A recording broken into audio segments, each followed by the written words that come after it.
Welcome in, Chipola Nation. I'm Donnie Tyndall, head men's basketball coach.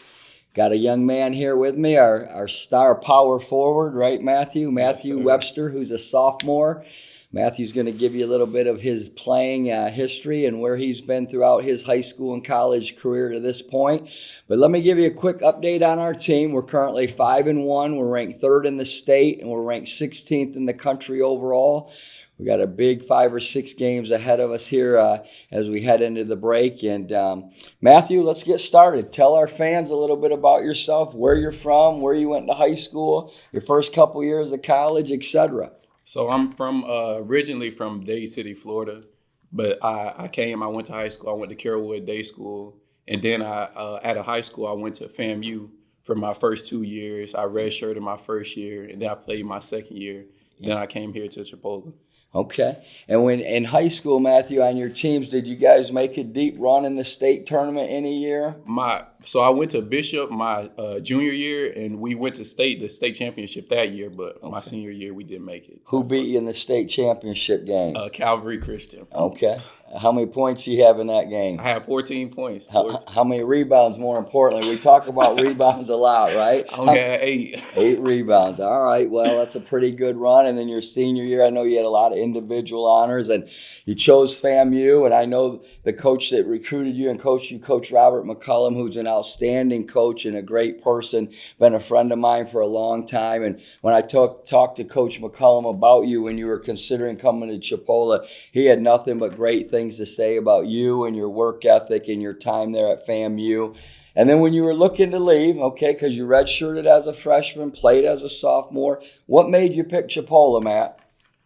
Just talking to you and the other coaches, and just like the culture here, like the winning culture. Like I haven't really been a part of like winning teams at FAM. We didn't really win as much. So just the winning culture and coming to be a part of that and being held accountable every day. Yeah. Okay. Well, good. Well, I always ask our players this on the show. You pick Chipola, you say, because of the culture and the coaching staff and the environment. But then once you finally got here, give me a surprise or two that you found out about maybe not just basketball, the campus community, the city of Marianna, something that just surprised you, like, wow, that's pretty cool. Or it could be a bad surprise. I hope not, but give me something that kind of caught you off guard a little bit. I'd say like the fans really. Like my first time coming up here, we ate at this breakfast place, and I had just committed, and they were like, "You're a Chipola basketball player. We can't wait to see you this year." Really just the fans. It was crazy. I've never experienced anything like that. It really is cool how our community, our campus community, I talk about it all the time, rallies behind our program. It's kind of the big show in town. You know, there's no Division I school in town. There's no pro franchise in town. So we're kind of the show, which is really cool, and our fans do get involved. So that's neat for you guys. I've been around it. They go into Walmart, and kids are asking for autographs and pictures, and it's pretty cool. It really is. Well, tell me this. You've had 4 or 5 months with our team. I've got to know everybody, the staff, your teammates. Tell me what you think of the team collectively and about your teammates a little bit.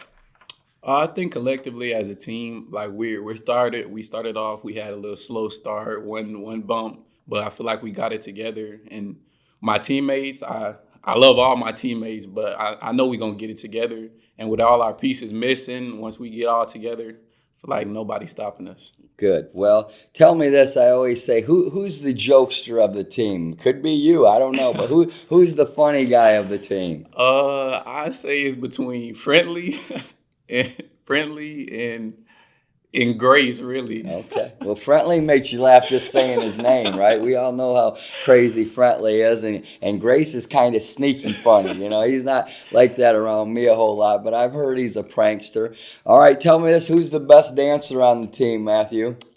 Justin Burns. Justin can get down, yes, huh? sir. That's surprising. I thought he might get tired. He gets tired when we condition. I thought he might wear out on the dance floor a little bit. But, well, tell me this. You got great teammates. You like your team. You feel like when everybody's healthy, we got a real chance to be successful. And I'm in agreement with you there. But tell me this. What's your goals for the team? And then give me some goals you may have individually this season, Matt. My goals for the team are to win states and then win the Natty.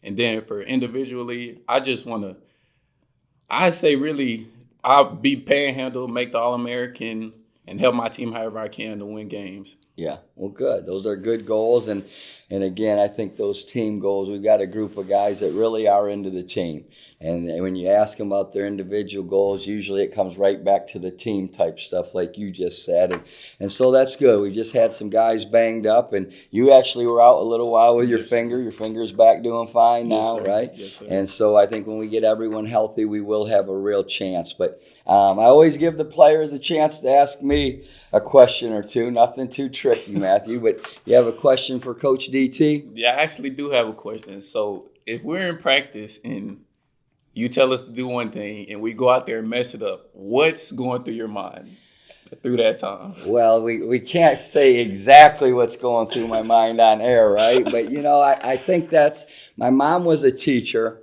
My dad is a teacher and educator. And I always say, coaching really is teaching. Mm-hmm. And as a teacher, you have to find ways to motivate different kids different ways. Yeah. So maybe through those lessons of explaining it a certain way, and yet we go to the floor and we mess it up. Now I have to adjust and say, okay, Matthew maybe needs to see it instead of just hear it. Or Matthew needs to hear it rather than just see it. And then you talk and you learn as a teacher what buttons to push.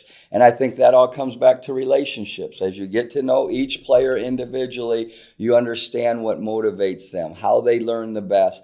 So really, at that point in time, I'm kind of cataloging, okay, that didn't work. What do I need to do now to try to get it to work? And then adjust and try to become the best teacher you can be to get the player to learn. And then sometimes you just yell real loud, right? And you get rid of some tension that way. But for the most part, we got guys that when we've adjusted, both as players and coaches, we figure it out and get it right.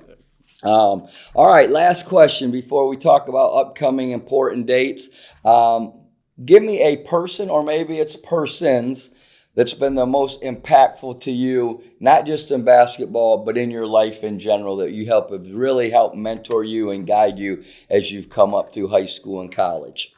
I'd say my dad and my uncle. He passed away, but my dad and my uncle. Like my uncle, he was the pastor of my church. So like just going to church, I always went to church every Sunday and just seeing him and the way he carried himself, and my dad as well, like through everything we need and stuff like that. So really just my dad and my uncle, watching them like become like lead us and stuff like that. So that really helped me a lot. That's pretty cool. That's pretty cool. Well, I hate to ask or talk about, when did your uncle pass, Matthew?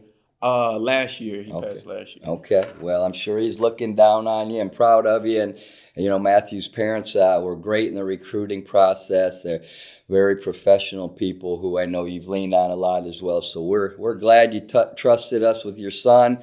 And Chipola fans, Matthew's off to a good start. In our last game, he had a double-double, 10 points and 14 rebounds.